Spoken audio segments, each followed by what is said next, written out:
Right now, I'm gonna be speaking briefly about the succubus and the Jezebel, but I'm gonna start off with the succubus. You can consider the succubus as an energy drainer or like a mosquito. It's not really a being or an entity, it's more so something that is used to control your mind. And yes, I'm talking about magic. Magic is real. Voodoo, or whatever you want to call it, it's called voodoo because don't look at voodoo as something that's supposed to be dark or demonic. There are no demons when it comes to magic. These things were created or exist in this world or in this land.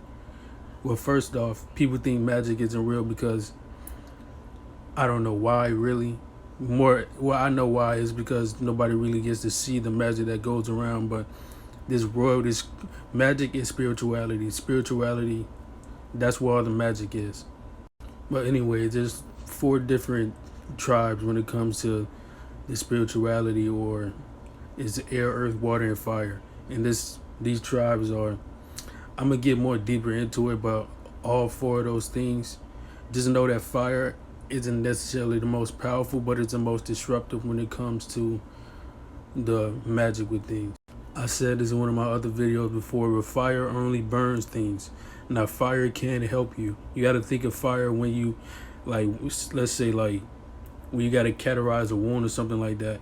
In order to cauterize a wound, don't you have to burn the sometimes if you don't have enough materials, or you have to burn wounds in order to bring the flesh back together, right? So you got to look at fire like that sometimes too. Fire only burns things.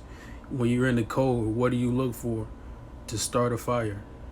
So things like the succubus or the Jezebel was created to keep you on your toes.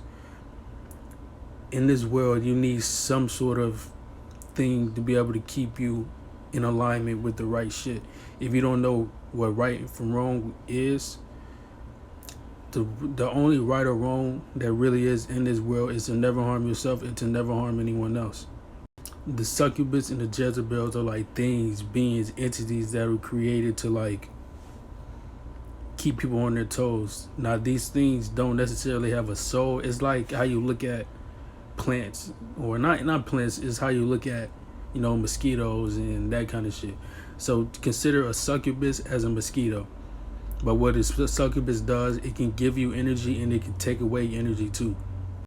The succubus comes through whenever it wants to. It's like a mosquito, but it mostly comes in when energy or spiritual energy isn't being used.